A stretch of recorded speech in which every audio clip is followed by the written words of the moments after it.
What's up guys, Lewis here from Incredible, and I'm actually here with a really big apology. Now unfortunately, this week's podcast is only going to be audio.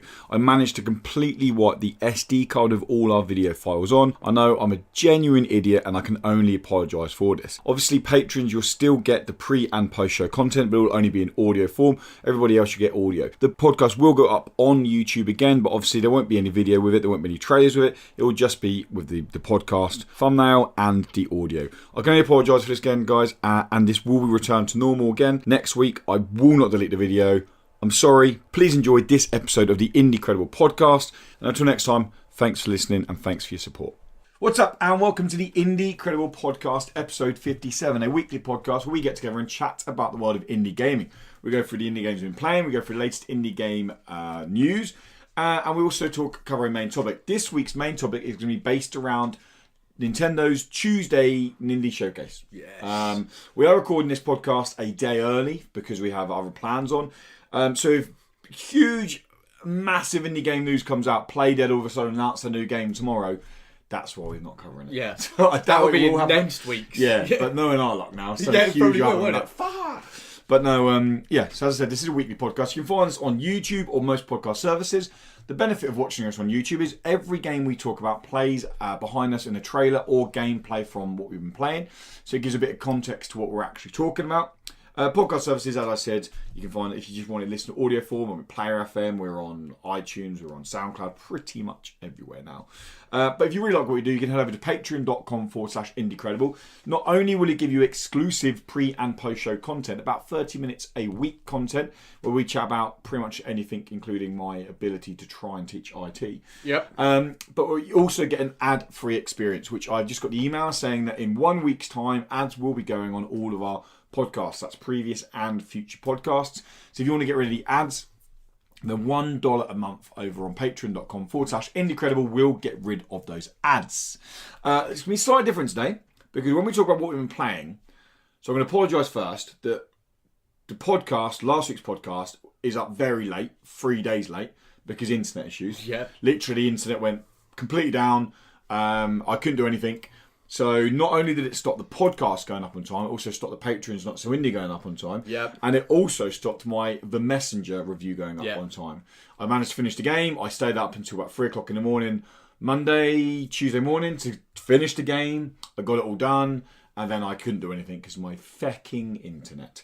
So this week, we're talking about a game together because we both played it. Yep. But I'm going to, my official The Messenger review is happening here. I'm going to do it here. It's right here. Right here. Right. With score included. Ooh, I'm interested in your score, you see, because I've seen some other reviews. And I've got to say, from seeing the other reviews, I'm pretty sure a lot of people haven't played the game. I've not seen any reviews. Or not all of the game, sorry. I've not seen any reviews. Oh, that's good. I saw a score actually because someone shared it on Twitter. Right. But I've not read another review or watched a video of another review. I did tweet out though saying that I'd finished my game. I finished the game. I couldn't get the review up, but I do have mixed feelings about it, and I will share all. Uh-huh. But yeah, other than this Videokid, have you played anything else? Yes, I have. Oh, so you start with that. Okay, so this week I've been playing Sunless Seas from Of course you have. Better Games. Yeah, of course you have. Yeah. I knew that because you told me. I told There's you, yeah. a video to go up it as well. There I've is a not even video seen that I've... But it's alright, there is one up on the Dice Bear, because as soon as I found out he had no internet, it was like, shit, I better get that up, otherwise they're going to be really pissed at me. Not Sky, Sunless Seas, as I said. Sunless Skies is one of their other games. Sunless Seas and this, is... Sequels or just different games? I haven't played the other one, so I don't know. I'm guessing the same mechanic going behind it. It's a game where I feel it needed a tutorial. So what's happened is London has been taken over by bats, and everyone's gone underground, but underground is filled with water. And we're not talking like London underground, we're talking deep below, excavation right down, megalodons, all that sort of thing. And these massive beasts are in the water. Okay. And you're a captain of a vessel. There's a lot of text-based story that's going on. Is it first person, third person, 2D? No, you don't see yourself. It's text, and then you get to move your ship around from a top-down perspective. Okay, like our classic, like Sid Meier's kind of stuff. Yeah, kind of. And Anno, was it Anno? I'd never played Anno. Okay. But you move your ship around, and it's an exploration game where your home hub will always remain the same. Okay. But once you've moved out of that area, it changes slightly. There's not, it's not a completely different world, but they'll move where islands are. Yeah. And my one that's the first 20 minutes, I'm lost. To be perfectly honest, I have no idea what the game's doing. I don't know what I'm supposed to do. You don't know what the buttons do. I mean, literally, you are there going, what is this game? What am I playing? It starts off, but by the end of the video, I am there going, there's definitely something here, but I don't know what it is. Yeah. So I've been playing it more. Okay. Because I was like, there is definitely something there. Yeah. And even now when I'm playing it, there's definitely something there, but I haven't quite figured it yet. It's kind of like a roguelike. Okay. So you're going to take your ship out. There are monsters that will come and attack you. Yeah. As you're exploring, and it is an exploration game with when you dock, you find different parts of stories and got to move, transport cargo, slowly build your ship, but you can die. What have you been playing this on? This is on PS4 I've been playing. Okay. Is it out yet? It's out. It came out on Thursday. No, Tuesday. It came out on Tuesday. Okay. I'm trying to remember when I played it. Cool. And yeah, so it's kind of like a roguelike. Your ship can be destroyed. So is there combat? You lose. Yes, there's combat. How does combat play out? I don't like the combat at the moment. You've got to wait for your... there's basically a timer on your missiles. Okay. So you can fire a missile. Obviously, as you upgrade, these things will get better. So it's like real-time turn-based. Yeah, but you can't really dodge anything, so you just sit there in the water, firing at it and waiting. Though, that changes as you upgrade your ship. But none of this is explained to you. At no point is anything explained to you. You've just got to kind of figure it out as you go along. So you play through, your first playthrough will be really short. Your captain will die, your crew will commit suicide, all sorts of... It's a happy game.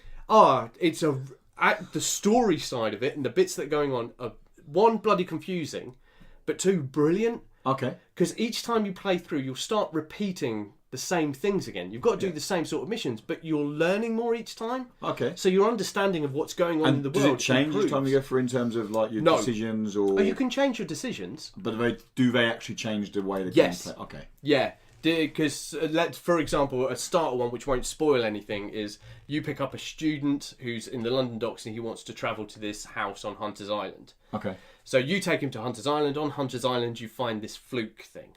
Okay. Which is some sort of weird eye monster. I'm still not sure what it is. But you get the choice of either delivering it to the address that's labelled on it that the guy on the island wants you to take it to, or take it for research from the student. Okay. And depending how you respond to that changes your character's abilities and how your captain sees things. Which, for your first 3 playthroughs, really doesn't mean shit because you're going to be dead really soon.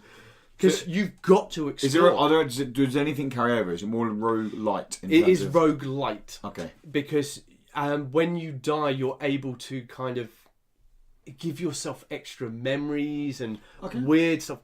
I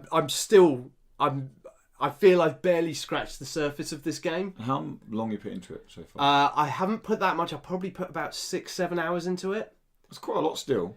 It's quite a lot, but when you travel at the speed that this boat does, when you first start, it really is. You're on a slog. Yeah. Once you start building your boat up, you do get more speed. So it's like an exploration, like an RPG game, like D&D, but in a video game.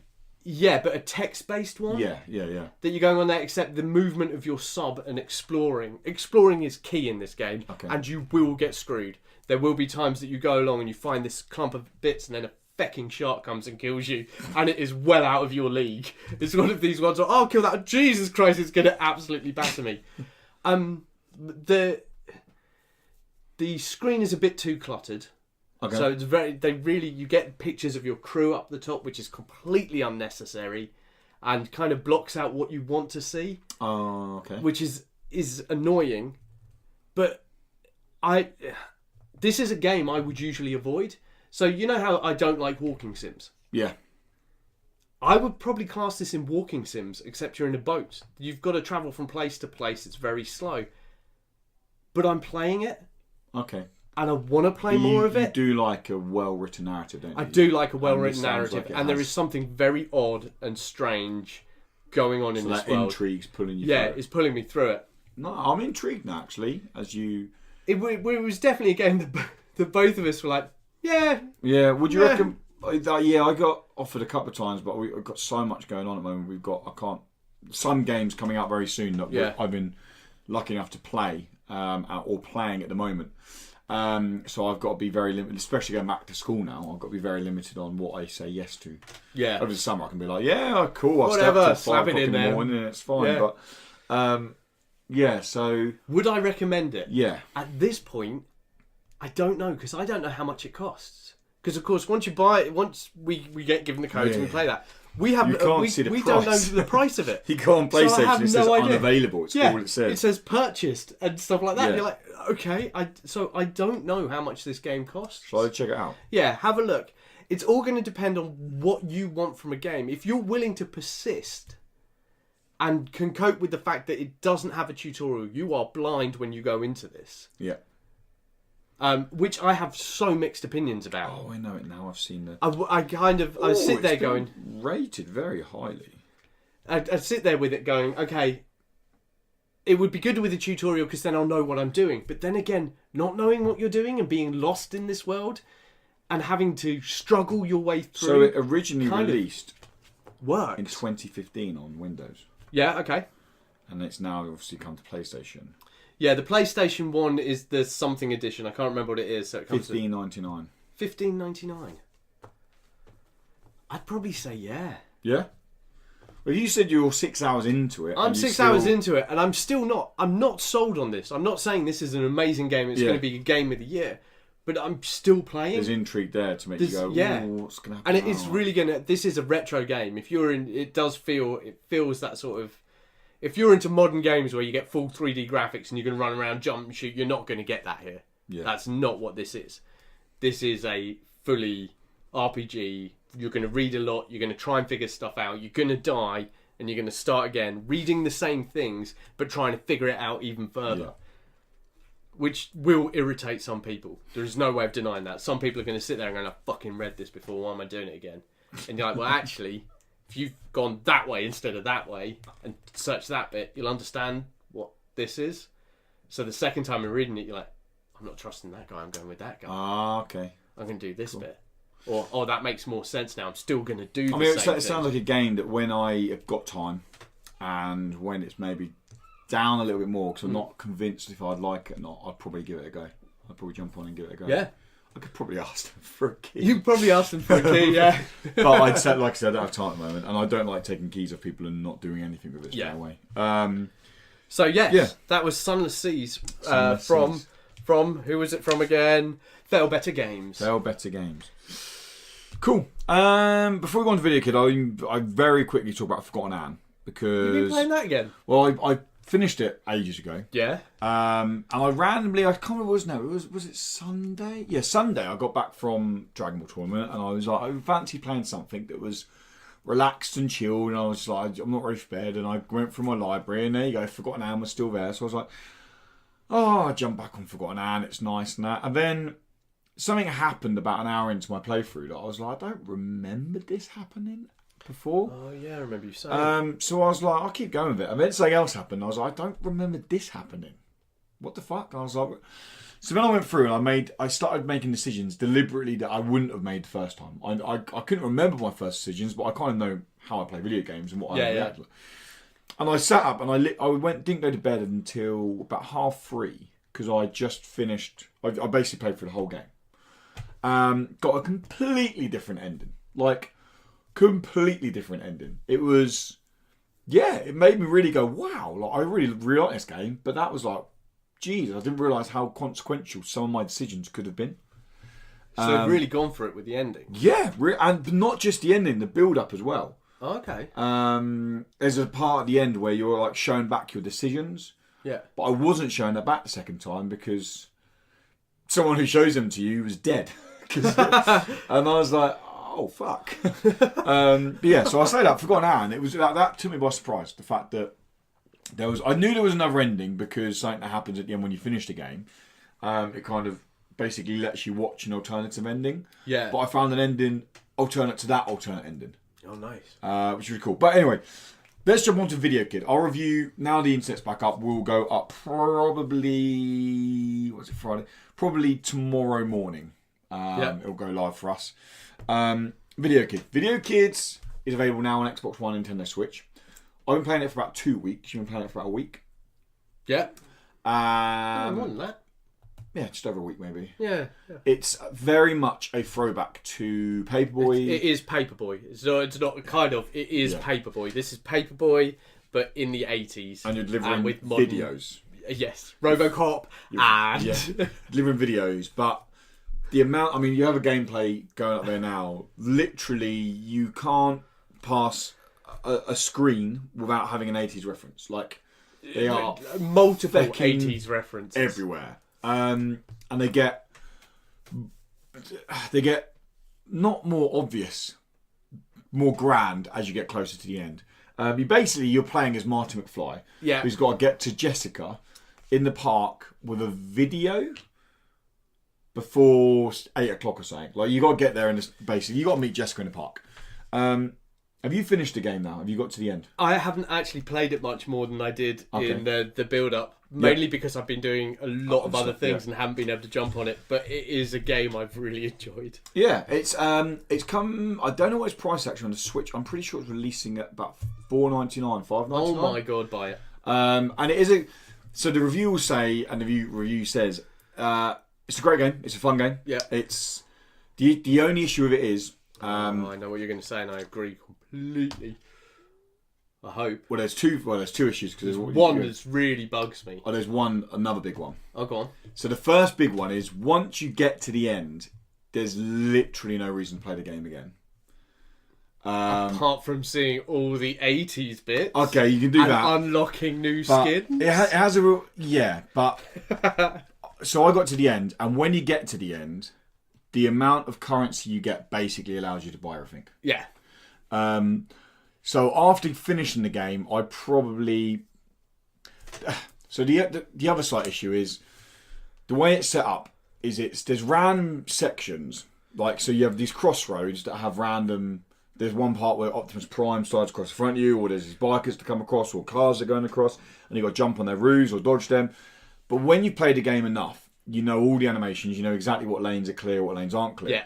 So by the time you finish the game... The chances are you've played it enough that you know it. That now, I'd say 4 out of 5 times I play the game, I get to the end. Yeah. Because I know the animations, I know the routes, I can pick things up, I know all the collectibles. So there is literally no reason for me to play the game anymore. And the lack of replayability is even worse, the fact there's not leaderboards. That's why there is no replayability, though. So the big problem with this is that there's an arcade-style point system that you get for playing along. So when you do tricks, when you do jumps, when you get gems, you collect cash. When you smack, the chipmunks in the face with videos. Simon Theodore. I nailed all of those fuckers. Yeah. Die, you bastards. Every time, they're right at the start. Do them in. Leave the Californian raisins alone. But... So you're gaining points arcade style, but there's no leaderboard, and that makes just no sense to me at all, because this is Paperboy, and Paperboy had a leaderboard. This makes the game feel extremely mobile, because the fact the lack of even mobile games have a leaderboard. I know, yeah. That's what blows my mind about this. I don't know why. This is a basic thing you should have. Because if I had a leaderboard, then I could compete with you on it, and I could see you on it. And I would be spending my whole time just going, "Where's Lewis? I'm going to go back on it. I'm going to play more of it." But I just don't understand I'd be amazed if an update doesn't come at some point. It needs to come. But if it doesn't come soon, people will just finish the game and won't play. So the nostalgia's good. The controls are good. It's a classic Paperboy game. There's a lot going for it, especially if it's only a $5 to go in there. It's a nice Switch game, like a lot of these indie ones are, because you can pick it up, you play it for a bit, you put it down. It's great on the go. But without a leaderboard, you've really got no reason to keep going back, and you don't have that sort of, right, I'm going to nail this one doing all the tricks. I'm going to bounce off every car. I'm going to do crazy stuff. Yeah. You're literally just trying to survive to the end. You're not thinking about ripping high scores and at doing the beginning, races. and then when you get into it more, you're starting to play around with the tricks and all that. Yeah, but why bother? Because at the moment, no. I mean, because there's no. If there was a leaderboard, yeah. I'd bother. But because there's not, it's like, well, I won't bother with that. I'll just. The review will be live when this will go live Monday evening, so the review will be live by then. Yeah. And you can go check the review out and see what things do. Like I said, it's a good game. It was actually a very, very fun, good game. It's just missing. It's missing a couple of bits. A leaderboard and a couple of bits here and there. More But replayable. For a £5 on the Switch, I would definitely recommend it. Like, I really recommend it picking up, especially if you're a fan of Paperboy. I think you have a lot of fun with it. As a fan of Paperboy. Or you like the 80s. Oh, the 80s Just nostalgia, mate. The references all the way through. Like, and some very obtuse references. I was There's like, some of them I still don't know fuck? yet. There's a guy who comes down on a bicycle. He's on a red bike, and he comes down to you. It. No, it's not. Is it not? No. I thought it was It. No. Because he looks like he's in a Ghostbusters uniform. Oh. I don't know. And I don't know that one. I've seen Ferris Bueller. I've seen the Peanuts characters. Yeah. You've got A-Team, Knight Rider, Tron, Ghostbusters, Michael Jackson, lots of Star Wars, He-Man, Thundercats, Indiana Jones. Just literally, you just sit there. Turtles, Splinter's a dick. Yes, he is. He is, isn't he? He is, yeah. If you throw the video slot one stage too early, he is a dick. Yeah, so Videokid, if you like the 80s, you like Paperboy, check it out for £5. Even if not, just go watch a video of it, go watch a game, or go watch our review of it, see what you think. It's not perfect, but it is fun.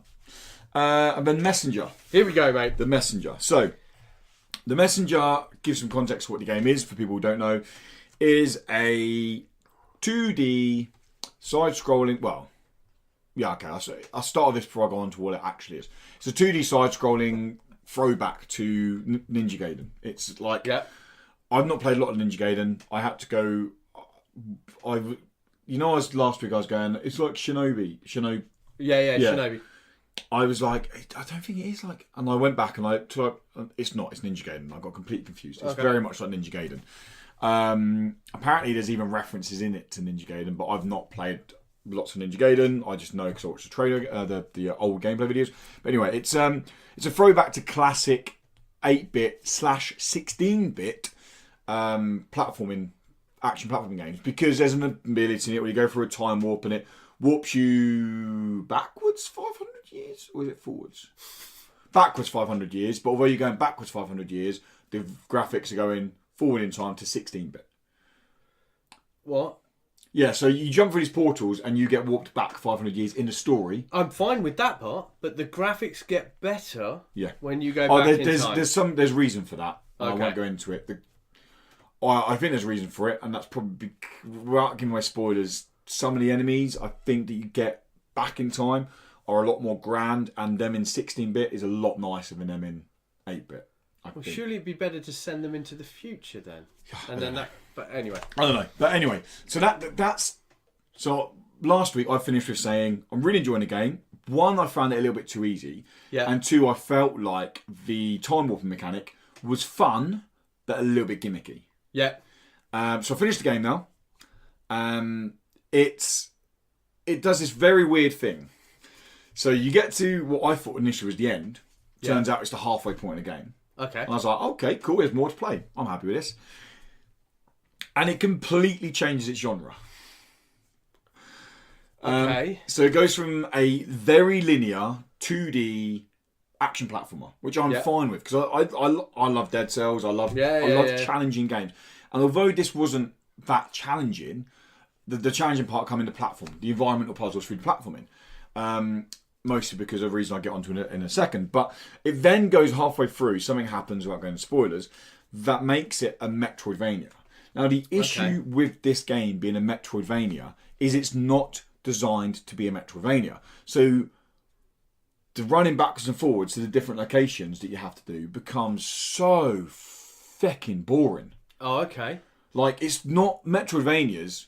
And I said in my Dead Cells review that Metroidvanias are one of the hardest genres to do, because you need to make exploration and the reason to go through the same environments over and over again fun or exciting. They need to have a carrot to them.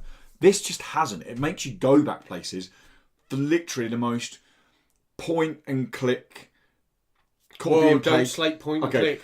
Copy and paste fetch quests. Yeah. Like, we're talking 2001 Ubisoft open world fetch quests. Oh, God. But in this. And I was just like, why are you making me do this? This is ridiculous. Now, I don't want to be... I'm going to go through my negatives on the game first. And that is the biggest one is... The game is probably 3 hours too long. Okay. I really did not enjoy the last 2 or 3 hours. Oh, okay. The last 45 minutes are amazing. The end's fucking amazing. The final boss is fucking amazing. It was hard. That part was hard. When it gets to Metroidvania, it gets a little bit harder because now you're going back on levels. The platforming elements go in reverse. Yeah. And the enemies go in reverse. So that kind of adds a new challenge to it. The reason the platforming is hard is it does this really cool mechanic where you don't get a double jump. What you get is there's these lanterns dotted around, and you have to jump, hit the lantern to to reactivate your jump. So there's sections where if you want to get to the secret part, there's lanterns dotted all like this. So you have to jump, you just jump. I really liked that because it's a challenging carrot, as I said earlier, to make me go. And I'm the kind of person that sees platform and I will not go any further until I'm like, I'm getting up that fucking platform. Yeah. So that's amazing, and it gets harder. Yes, you die a lot, but it's not like Celeste. This is a hard game. This is I died because I'm learning how it works, and then once I learnt that area, I'm just like, oh, I'm through. It's fine. Celeste was like, okay, I'd learnt the area, but now I need to get the pinpoint perfect.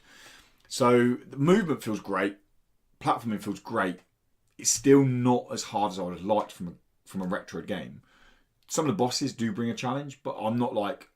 I wanted a game where I was like, oh my God, just let me get past this guy. And I think probably the most times it took me on a boss was 2 or 3 tries and I got past the boss. Right. Something you would love.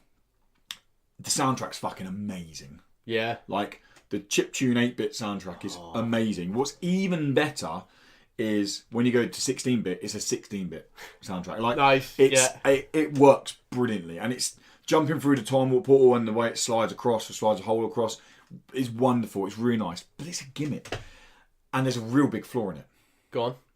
The checkpoint systems get completely screwed over when you go through the teleport. Yeah. So some of them disappear in the 16-bit era or move around. Right. Which would mean when it's to Metroidvania, I would be hunting. I'm like, there's a checkpoint around here somewhere and I couldn't find it. I'd have to go all the way back to the warp to jump through the warp, to go all the way back to get the checkpoint, just in case I got killed. Yeah. To then go all the way back through the teleport, to then go all the way back. And there's no other word I can describe that the last 3 minutes, bar the end of that, for the last 3 hours, bar the end of that game, are boring. And they just drag. Just drag. Because they got such boring fetch. It's a shame because the story is... seriously cheesy. It's straight out of like an 80s action movie. Nice. / I say horror loosely, 80s horror where you got demons and shit like that. Cool. Like Mortal Kombat, like that kind of, you know what I mean? It's that kind of level of cheesy, but it plays into it more and more and more and more. You got these 2 demon bosses that start competing with press ups and things like that. Like nice. It's like hilarious. It's so funny. And it's written so perfectly for the way, like the short sentences that it's punchy and it's to you. Like you're never reading for ages. The leveling up system is brilliant. The jumping through the warps, yes, it's gimmicky, but it brings something new I've never seen in the game. Jump between 8-bit and 16-bit, and it makes it nice. The way the music changes, it's nice. The first 6-7 hours of the game are really fun. The game was 8-9 hours long. I'd probably say brilliant.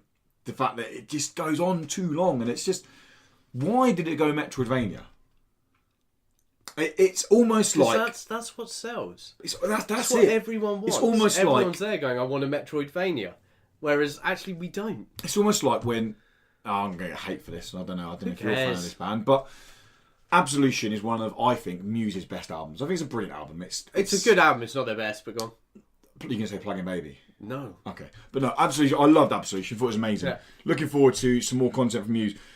Supermassive Black Hole came out and I was like, this is just poppy shite. Because it's what sells. No. Do you not think? Supermassive Black Hole is a brilliant tune. Sorry. Oh no, it's a good song, but I mean the album. No, the album's really good. It's really clever. I felt it was too... Absolution, when I listened to it, I was like, This is Muse, and I know it's Muse because Muse are the only ones that are this weird. They do these weird song, Butterfly Sanctuary, and let's not get stuck on Muse. Anyway, let's not get stuck on Muse. That's mate. what it felt That's like. not what we're here for. So personally, I feel like Muse sold out as they've gone in their career. Like they've just kind of gone very mainstreamy, poppy with a bit quirkiness because it's what sells. Right. I feel like that's exactly what they've done here. Sabotage Games. I think it's Sabotage Games. It's Sabotage Games. They went for what would be the mainstream for the Metroidvania. I felt like they thought, we can't make an 8-9 hour 2D action platformer last. You can, because you've done. It would have been in my games of the year easily. Oh, what, the first bit? Yeah, if it stayed as a linear 2D platformer, even if it didn't go to 16-bit, it would have been in my game of the year. It wouldn't have been a top, but it would have been in my top 10 easily. It's probably not going to be in my top 10 now because it's a stupid decision to make it a Metroidvania. It's just Fetch Quest. I'm going to shut up now. But yeah. Well, you got to give a score. That's what we're waiting for. Okay, so the score that is on the review and the score I still stand by is a 7. Okay, so that's quite good. That is literally it. That's good. On our scoring, a 6. I thought it was 6 was good. 6.5 to a 6 to a 7 is good, including 7. Okay. 7.1 to. Sorry, the way you were talking about there, I was ready for like a. Oh no, because it's only the end of it that makes it bad. But that's 3 hours of having to put up with shit. Yeah, but it's like I said, it's the biggest enemy it has is its Metroidvania in terms of like actually, and if it didn't have the Fetch quests, not the Fetch quest, the teleporting 16-bit, 8-bit, it would be really sluggish with that Metroidvania because you'd be looking at the same kind of levels over and over and over and over. And although they are the same levels, they kind of the way the music changes and it all looks nicer. It keeps it. It does its best to keep it fresh. But yeah, it's a solid, good game. It's like a solid 7. It's I've probably been down on it because on Saturday when I put in more hours before I got to the halfway point, I was in the 9s. I was like, this game's fucking amazing. Like, and then you hit the Metroidvania. And then it just went, ooh, like, yeah. And if it wasn't for the dramatic, very good final boss ending, it probably would have been 6-ish, just over 6. But the ending saves it, and you're like, wow, okay. I'm glad I finished the game now because the ending was cool. The story's good, but yeah, that's the message. Well, that's interesting. What have other people given it? I've seen one other score. Someone gave it a 9. I've seen 10s. 10s? I've seen 9s. I've seen the obvious IGN 8. Did they give it an 8? I'm pretty sure it was an 8. I will have to check that. Okay. I will check it now just to make sure. 10s? People give it 10s? Yeah, I've seen 10s for it. Who gave it a 10? Oh, I don't know. I skipped past them and thought, dickheads. It's The Messenger, right? Yeah, The Messenger. It'll probably be the first thing that comes up, IGN review.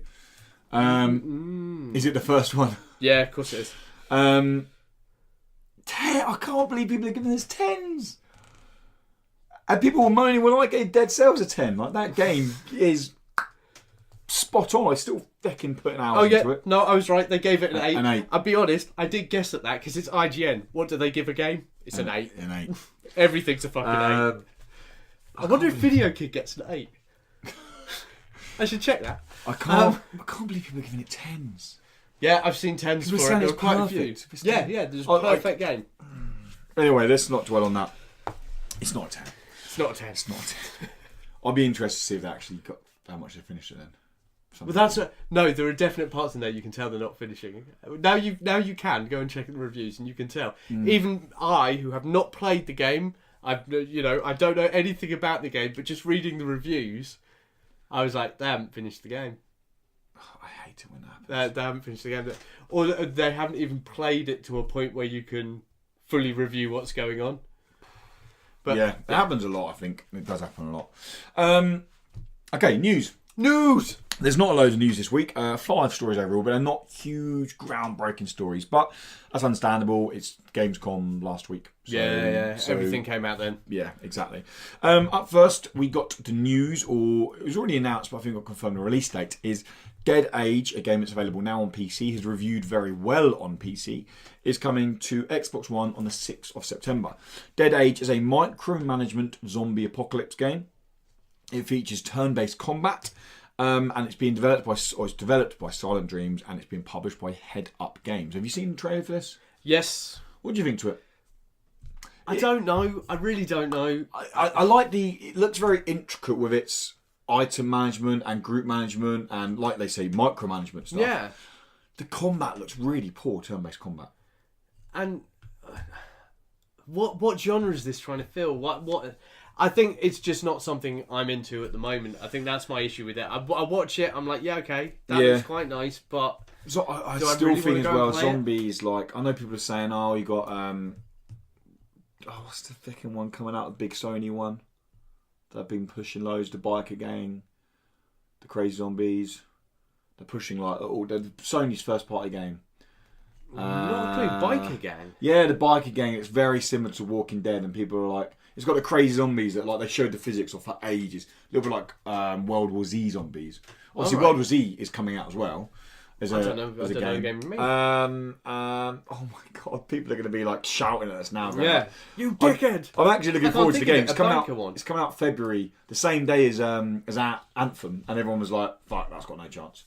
I want to say not Dying Light. No, Dying Light. I like Dying Light. I'm going to move on from it, but yeah, there's this. In the comments, stick it in the comments down below the game. People are saying that that's coming out a year too late as a zombie game. And I feel like, but especially this micromanagement stuff, there are so many zombie games on mobile. I'm not saying that Dead Age is a mobile game, but I am saying that the whole kind of inventory management, crew management, party management, turn-based combat is very much done in mobile genre. And I've got to say, this sort of, the whole zombie bit is part of my issue with Strange Brigade. Yeah. It's sort of like, yeah, okay, they're not exactly zombies, they're mummies, but it's horde mode. Yeah. This isn't... That game, I think that game's... I've not played it. I played Eject Res. It just seems a bit overpriced. Everything I've seen of Strange Brigade just makes me yawn. I feel like it'll be a game if you used to play... I hope one day it goes free on PS Plus, because I feel like jumping into the four of us, we'd have a lot of fun for a couple of hours. And then that'd be it. It's gone. Yeah, I don't think playing for it. But anyway, Dead Age coming to Xbox One on the 6th of September. Now, a game I love, I've raved about it in the past, I've raved about it quite recently when it comes to Switch. Yep. It's a game called Fury. Fury is a fecking challenging, cry your eyes out, go to bed, don't speak to the wife, slam doors, go up to Beachy Head and say goodbye to the world. That kind of challenging, hard boss rush game. Yeah. I have finished it. I'm going to boast because I'm not kidding. I reckon it was close to about 25 hours to get through 8 bosses. 9 bosses? I can't remember. 8 or 9 bosses. But anyway, the game developers have released an update called Invisible Mode. Now, it's only available on PC at the moment, but it's coming to consoles soon. Right. What is Invisible Mode, Dan? Do you want to know? Do I want to know? Yeah. I kind of don't, because I already know a little bit about it. So Invisible Mode allows you to do one of 3 things. You can either weaken a boss fight. Yeah. You can skip... So the boss fights are very much like Cuphead in terms of they have sections. Yeah. Some of them have like 12 or 13 sections, like a lot of sections to it. You can skip sections, and there's no limit on how many sections you want to skip. Or skip and skip and skip. You can just skip the boss fight completely. Now they've come out. What's the point? They've come out and said they've done this because they want players to be able to experience the game's narrative, and it allows more focus on the game's narrative. Now, I appreciate what they're saying because I'm going to stand by my word. The game's narrative is very good, but it's good for one reason. Because it feeds into, and it's all about overcoming challenges. Yeah. That's what it feeds into. And there's probably about 25 minutes worth of narrative cutscenes there. Yeah. So you can finish the game in 25 minutes if you want, by just skipping every boss fight. Boss, just to watch the narrative. But it's just, why? Like, I get if they made an easy mode. I get if they made an easy mode where it was like, oh yeah, you can take... Basically, a key mechanic in Fury is the boss fights. If you win a section of a boss fight, you gain a segment of health back. Yeah. And the boss loses a segment of health. If they win the next section, you lose a segment of health, they gain a segment of health, but you replay that section again. It doesn't go back a section. So there's that constant battle. So some boss fights get so tense and are like an hour long. But then overcoming it and having the weird rabbit dude turn up and being like, "You've done me proud, my fellow." Like that, just going into that, you're like, I don't... But when you're like dripping with sweat and it's like 2 o'clock in the morning and your like controller is almost in pieces because you wanted to snap it because it's that tense. And then it plays that piece of narrative.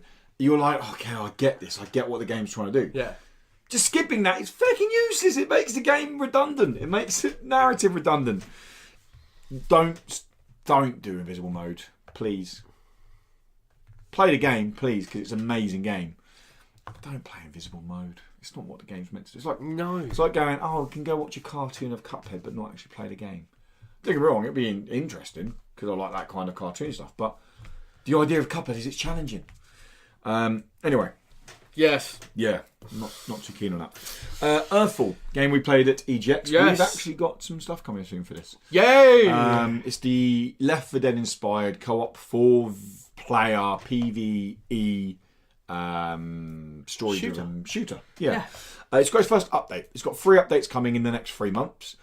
All of which are free. All of which are completely free. Yeah. And they haven't said exactly what's even coming out with the updates. We don't know if it's just going to be a weapon or a mission or a character.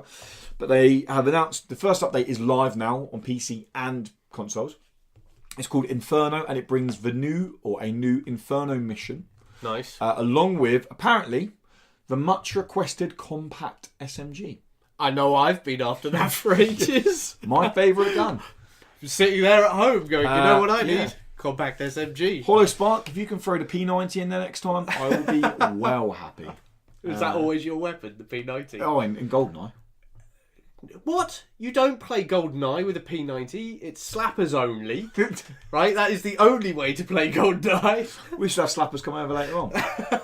That's the same, isn't it? My wife's not coming, is she? She doesn't watch this. I'm safe. Oh my god. Oh god. Biggie. What's Tom's missus called? Oh, I got Emily. She watched the video and commented on something. No. Yes. Shit. Yes. So for our listeners, Tom, who's not here, I'm not even explaining why he's not here because we're recording early. Yeah. But Tom, who's not here, went to Manchester a little while ago. Yeah. And he come back from Manchester, and the podcast started talking about substance abuse because you were talking about getting off the train and yeah. And then Tom made a comment in there about, oh yeah, there was loads of substance abuse going on, and Emily commented on that podcast saying like something like, Thomas, there better not have been any bloody substance abuse. And I was like, that is so good. Oh, brilliant. I liked it. So, yeah, when Tom's back next week, we are going to give him some stick. Yeah, Emily, hopefully watching now. Tom, you should hear what he says in Patreon. Pay $1 a month and you'll hear what he says in Patreon. Because he slates the hell out of you. I'm not even going there on any of that. But no, Earthfall is a game that we do want to jump onto. Yes. I played a bit on PC in early access. I liked what was going on there. I had some concerns about what was going on in early access, but you never really played the Left 4 Dead lot, though. I wasn't I wasn't a huge fan of the. Whereas Left 4 Dead 2 was genius, and I absolutely loved. See, Left 4 Dead come out when I didn't have any friends, so my. So I just sat there on my own going. It came out when all my friends were in France, so so I would come home. I never took my console abroad with me, and I would only come back for like 2 months and then go away again. Yeah. So all my friends were abroad. All my other friends had moved on to do other things. So I played. Those are the times when I played through the Mass Effect. I played through the Assassin's Creed. Yeah. The single player games, I could sit in my room, beat off, and just play on my own. Like, yeah. Nice image there, mate. Yeah. But I'm glad that's what I like to do. Yeah. Beat off. Yeah. You know. 3 minutes to midnight. It got a new trailer. I've got to be honest. I'm going to be completely honest because we like to be transparent here. It's a game I've not even heard of before this. Yeah. I watched the trailer and was like, I really like the look of this game. I'm not going to copy. I'm not going to plagiarise on IGN here. I'm not going to plagiarise my words. your words or anything here because I know it's a game you're very excited about. I am. I haven't had a chance to read a lot about it, so I'm going to hand over to you to explain what this 3 Minutes to Midnight is. 3 Minutes to Midnight is from Scarecrow Studios, and it's a point-and-click adventure in the style of the LucasArts ones. That's the word I was going to say. Down to the comedy, the visuals, everything. It looks fantastic. They've just released the new trailer. It's a long trailer as well. With like 3-4 minutes. I think it's 3 minutes to be the whole thing. Of like amazing cut scenes. The animation looks. It's lovely. brilliant. It is brilliant. And it's a reference to 3 minutes to midnight. Is a reference to the nuclear clock. Yeah. And the end of everything. It's how Doomsday, long before Doomsday. Yeah. It's how long before Armageddon. That's it. We're all fucked. Completely done. And I'm really looking forward. What were the bits you were talking about? So you play. So it's all based around a guy who has got the most mundane, boring job ever. Classic point and click. And it's a horror game based around how they're going insane because their job is so boring. And I'm like, that's fucking amazing. Like, Jesus, this must be Tom. Basically, this guy's Tom. He's got such a mundane job. Yeah.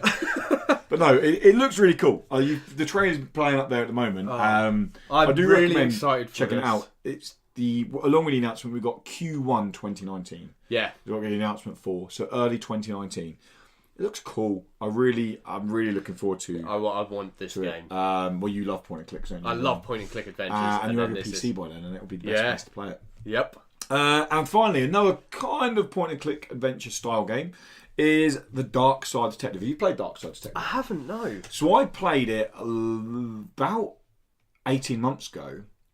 No, about a year ago when I just got the PC on a preview build. Yeah. They sent me through a kind of it's done in cases. It's been an episode of his cases for you to do. And yeah, I played through it. It's really good, actually. I'm really tempted to get on Switch. I might have to see if I can hook us up with some stuff on Switch. But it's really good. It's X-Files. Right. With a big comedy twist. Meets... Okay.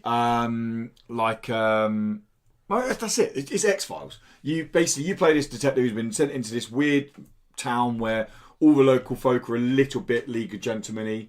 Nice. And there's these weird supernatural things going on, but they don't see it. Like, you go past in the preview build. I remember I was talking to this guy, and this slime monster come up behind this guy out of a puddle and was like talking to the guy, and you're like, what's that? And he turns around and it goes, and the guy's like, you're just trying to ruin our town. But it's really like almost tongue in cheek like that. It's really weird. Like you're investigating a place like Bates Motel, but it's spelled BAIT. All right, okay, yeah. So lots of 80s and 90s references as well. What's that? 60s, isn't it? Alfred Hitchcock. I don't know. Yeah. Yeah. I don't know. Launch that one. Yeah, but it's the reason I'm mentioning Dark Side Detective is because it's just got its final case of season 1. And it's completely free. Season 1's wrapped up now, and it's all I know is it's the conclusion to the Bates Motel section, and there's a lake monster involved. So at the moment, is this only on PC? No, it's on Switch. It's on Switch. It's on consoles. It's okay. Yeah. I missed this. I think it came out. So it's been on PC for about a year because I got a preview build and then it was coming out close after. And I think it was just a case of we were so busy and we were doing stuff, and it just passed under the radar. And it's a game I've seen on the Switch store a couple of times on sale as well, and I'm like, I need to go get that. I need to go get that. How much is it? It was on sale the other day for £7.50, but I might pop on and get that. You'll really like it. It's very point and click adventure. Yeah. But more you have to talk to the locals and kind of work out what's going on, and then get your items and all things like that, and solve the cases. The cases are like an hour to an hour and a half each one. I think this is the 4th case. So season 1's done. But yeah, it's really fun. It's really fun, and it's a completely free update. If you do own Dark Side Detective, and you go back on now and finish off season 1. But that's news. Hey. That is news done. Nindies showcase. So on Tuesday we got Nintendo came out and they gave their full Nindies update. Who was that guy? I don't know. He wasn't very good. I don't think so anyway. The other guy that normally does it, I thought was a lot better. I've forgotten his name. And that's not me being racist. But hey, yeah. So we had Nindies. 22 games. Have you got them all written down? I don't have all of the games written down because there was a real blast at the end. Spot the difference. What have you got? I have got Hyperlight Drifter, Towerfall, Treasure Stack, Zarvot. Yep. I can never say this. Miniko's Night Market. Spot on. Samurai Gun 2, Bullet Age, The World Next Door, Levelhead, King of the Hat, Untitled Goose Game, Desert Child. I can't read my... Desert Child. Excellent. I read that one properly. We have Bastion, Undertale, Transistor, Into the Breach, and then there were some other ones I missed. Yeah. Because it literally, you went, and here's some other games, and yeah. You're like, okay, fine, fair the enough. ones they blitzed through at the end were all available everywhere else. And they were just saying they're coming. they're going to be there. So yeah, they're the games that released. It was... Let's talk about overall before we talk about what we're excited for. Yep. I actually thought this was one of their better Nindies showcases. In terms of content. For the games that are coming out, I think we've got a whole load of quite good games coming. There are a few shitty mobile games in amongst there. Treasure Stack. That I was like, Treasure Stack. I just saw that. I was like, why are you spending so long on this game? Like, it doesn't look fun. I don't know, but... Oh, look, here's the falling block puzzler that we can... So, like, my big issue with that was... Yeah. I get that Transistor's out already. I get that. Yeah. And it's from the makers of Bastion, and it's coming over to Thunder Lotus Games. No, Super Giant Games, not Thunder Lotus Games. Sorry. But they spent so long on games like Hyperlight Drifter, should do amazing. Yeah. Towerfall should do amazing. How that's not been on the Switch already, because the co-op thing of it. And people who don't know, it's from Matt Mix Games, the same guy who made Celeste. Yeah. So if you like Celeste and the mobility in Celeste, imagine that, but with a 6 player co-op element, because they've got 6 player now. But they spent long times on games like Treasure Stack and other shite things that I didn't like. But then Transistor, which I'm telling you now is a fecking amazing game, just went, it's coming out. Yeah, that's why it's in my scruffy side of writing. From where literally, I can't even stay on the line. Even Bastion, I get Bastion's like a 6-year-old, 5-year-old game. Bastion's a really old game. But it's still really bloody good. It should definitely have had more time than Treasure Stack. Yeah.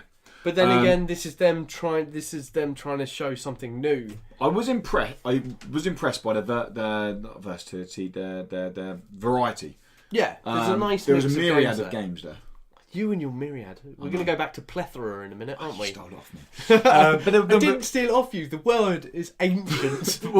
So, again, it's out already. But Towerfall, that's your co-op. That's your co-op couch battling game. Okay? Nice you got hat stack thingy, but look. King of the Hat looked lame. Yeah. Sorry, I watched that and I was like, no thanks. And Hyperlight Drifter, that's your kind of open world exploration Metroidvania game. Okay, my one for you. What did you think of Levelhead?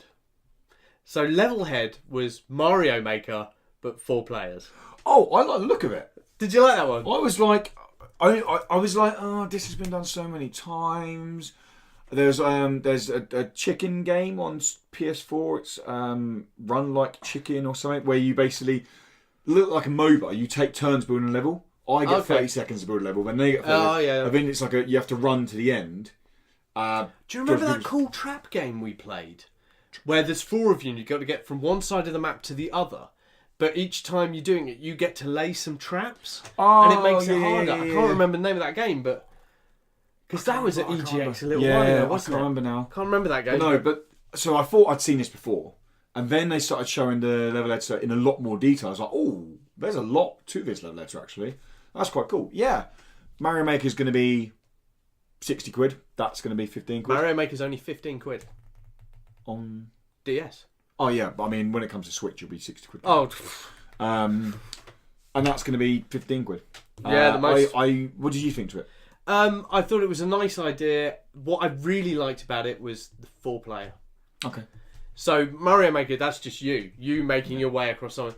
This 4 player bit is like a cooperative challenge to get yourselves to the end, and that's going to be shit hard. It sounded like as well they haven't made any levels. It sounded like every level was community made. We've got 2,000 levels made by other people. Basically, we made a game engine. Yeah. And they've made the levels. We put it out there and went, go on, guys.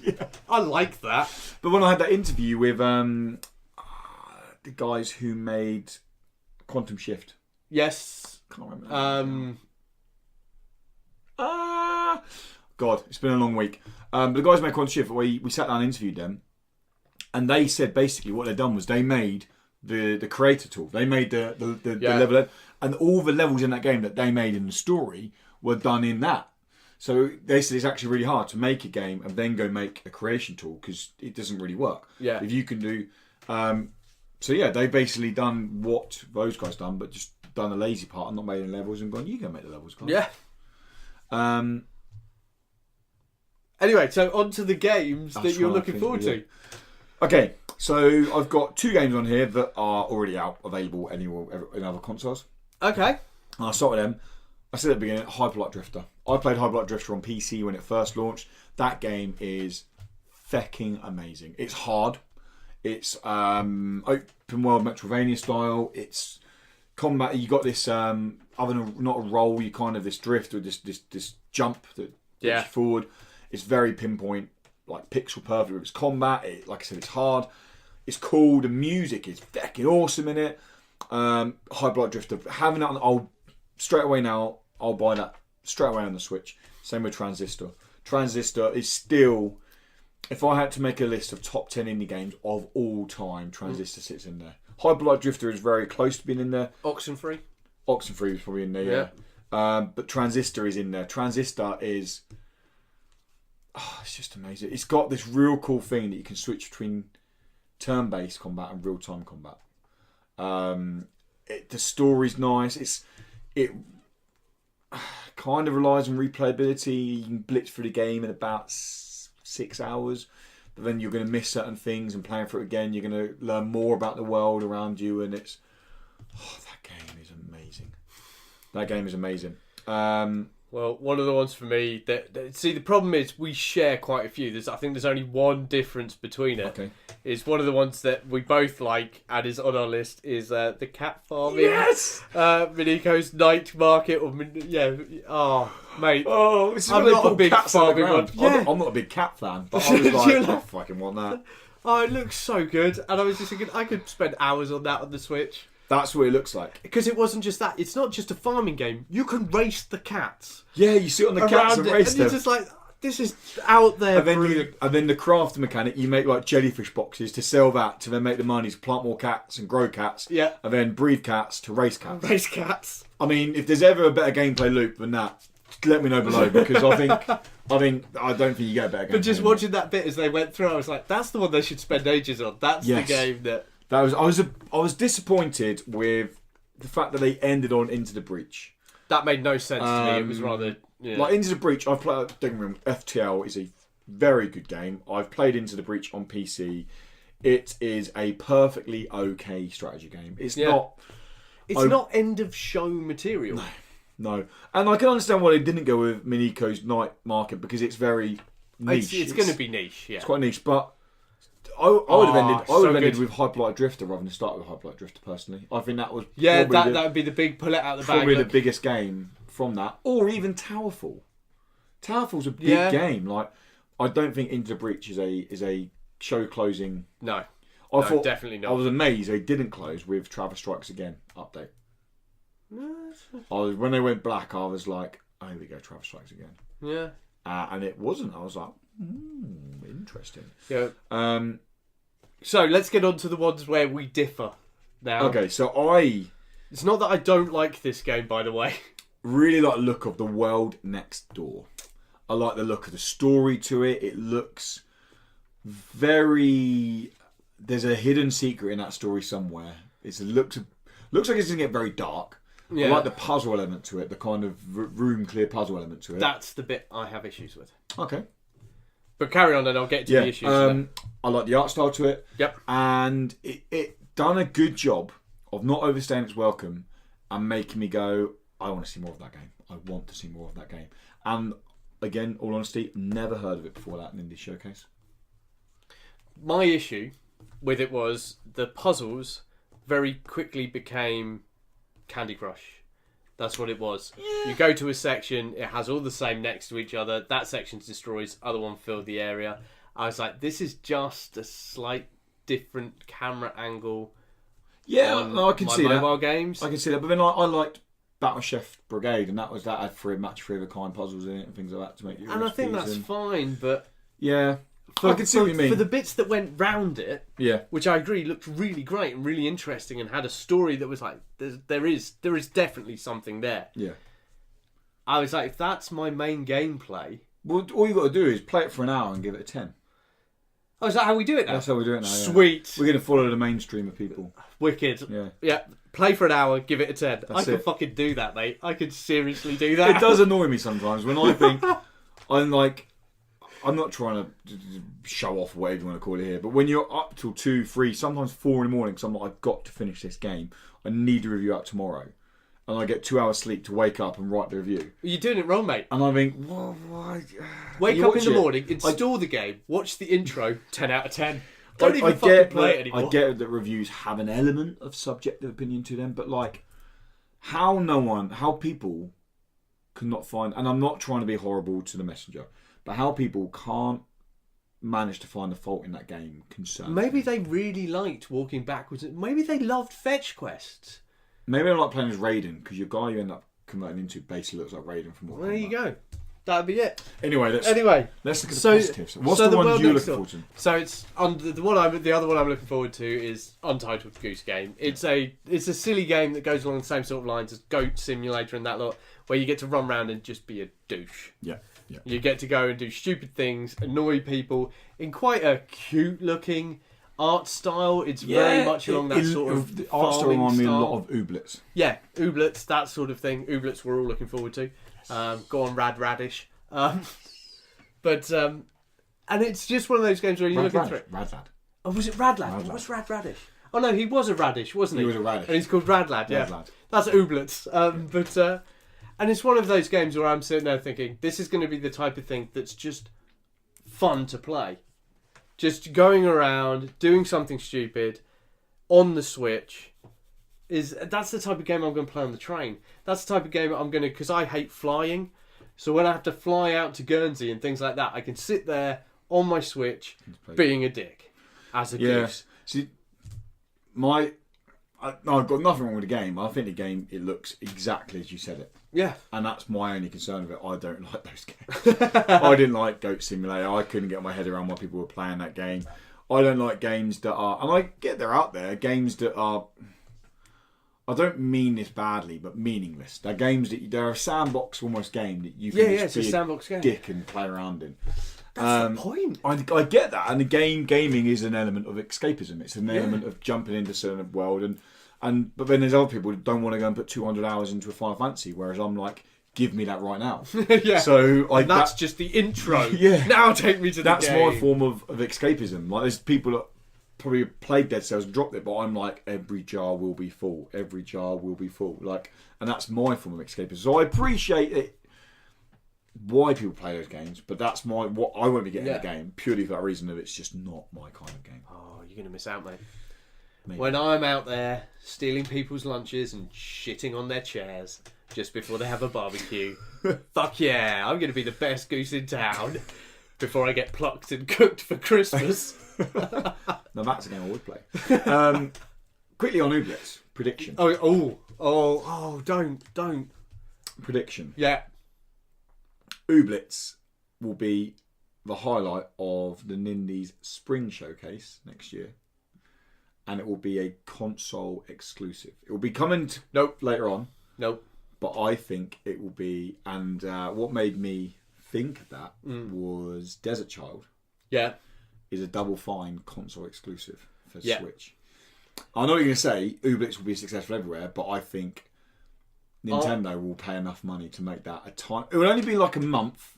Oh, you saying time exclusive? Yeah, time exclusive. Okay, that's completely different to a console exclusive. No, that's how Nintendo address it. They say console exclusive. They said about Desert Child, and I looked into it, and it's coming out 3 weeks later everywhere else. I'll give you. Ooblets will come out as out of the console, so it'll be out on PC first.